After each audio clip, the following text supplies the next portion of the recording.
For as long as I can remember, I've always loved the show Shark Tank. From the thrill of the pitch to the 5 genius millionaires and the idea that a simple invention can turn an ordinary person into a true success story. The show inspired me so much that 6 years ago, I decided to start my own company with my younger brother. And what started as a small family endeavor eventually grew and grew to the point where we decided to apply to the show. After a rigorous application process filled with interviews and auditions, we soon received the fateful call that we were being flown to Los Angeles to record our episode. But as we walked out of the tank without a deal, I was heartbroken.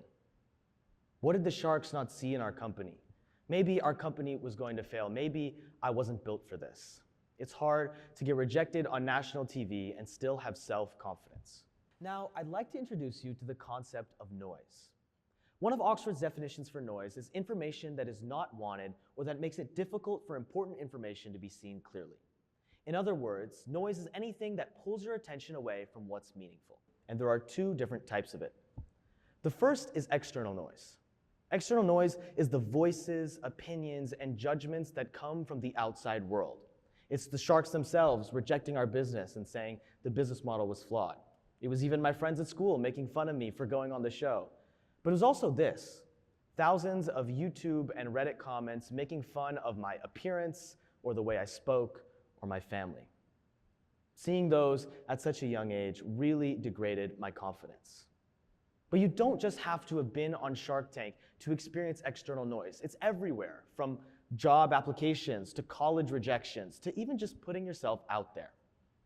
And on top of that, there's another issue: internal noise.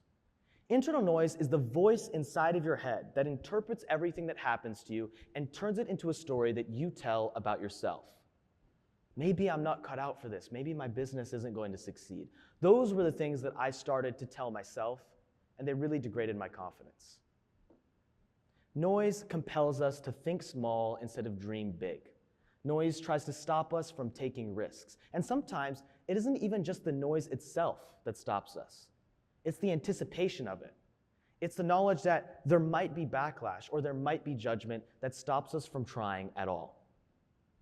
Now, I'm sure everybody in this room has experienced external and internal noise at some point in their lives.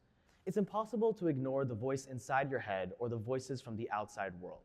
But I'd like to introduce to you a third type of noise, one that you probably haven't experienced: physical noise. About 3 years ago, I was vacationing in the Cayman Islands with some friends. We were on jet skis, and in a tragic turn of events, one of my friend's jet skis rammed into mine, hitting my skull at 35 miles an hour. Luckily, I survived, but I left that accident losing complete hearing in my right ear. And what replaced that hearing was something called tinnitus.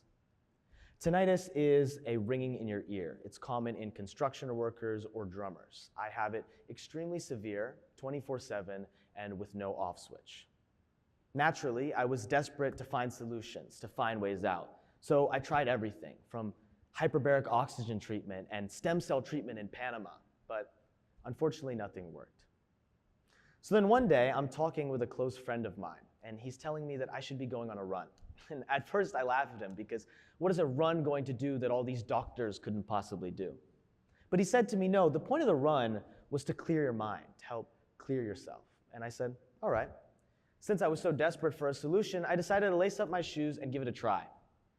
I went on my first run, didn't really notice anything, went on a few more runs after that, and it wasn't until I was well into it that I noticed something odd. For some reason, every time I checked the pace on my phone, my tinnitus would get louder. But why? What does my phone have anything to do with my inner ear or my cochlea? But then I also realized that on runs where I didn't have my phone or where I didn't care about my pace, I hardly noticed my tinnitus. It seemed to fade into the background. And then I came to an important realization, one that completely changed my perspective of my tinnitus. My tinnitus was getting louder because I was pulling my attention towards it. Suddenly, I realized that my tinnitus isn't something that was just happening to me. It was something that I was feeding. Instead of tinnitus being the constant thing that I had assumed it would be, maybe it has highs and lows, and if I can keep it at those lows, maybe I can finally manage it. And if I can find a solution to this type of noise, maybe I can find a solution to the other types of noise in my life. But how did I do it? Not by fixing my hearing, but by managing my attention. And today, I'd like to share a few simple shifts in focus that can help us control our attention so we can change how we perceive failure, self-doubt, and rejection. The first step is removing distractions. If you're constantly feeding your mind the voices, opinions, and judgments that come from the world around you, you'll remain in a constant state of discouragement. Because distractions don't just add noise to your life. They trap your attention inside of it, forcing you to replay the same comparisons and criticisms over and over again. So the solution is simple. Stop the noise at its source. Remove social media or notifications. For me, that even meant removing YouTube and Apple Music, not because those things are bad, but because they make it too easy to consume the opinions from the outside world. And when you remove the constant temptation to consume, you give your mind space to recover. Which brings me to my second point, which is creating space for reflection. For me, running evolved from just an exercise into a way to examine my mind and uncover the patterns behind my negative thoughts. I began to answer the questions like, where does my self-doubt come from? Why does rejection hit me so hard? And why do certain comments stay in my head for years? But how did I do it? It's because when you lock your mind into a mode of self-introspection, your thoughts become more clear. And that clarity is a game changer. Because internal noise is the strongest when it's vague, when it's just a feeling, just a fear, just a self-told narrative running in the background.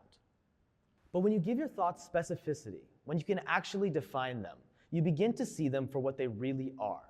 Not facts, but stories. And stories can be rewritten. And for me, that looked like running, but for you, that might look like meditation or yoga or journaling, anything that forces your mind to think about its own thoughts. And that brings me to my third and final point, which is constant action. Now, at first, that might sound contradictory. Mikhail, you just told me to reflect and to slow down. How can I also be constantly working at the same time? Well, here's the key distinction. Removing distractions is about taking your attention away from what isn't important. Creating space for reflection is about interpreting that attention and learning about it. And constant action is about funneling that attention into something important. Now, what does that actually look like?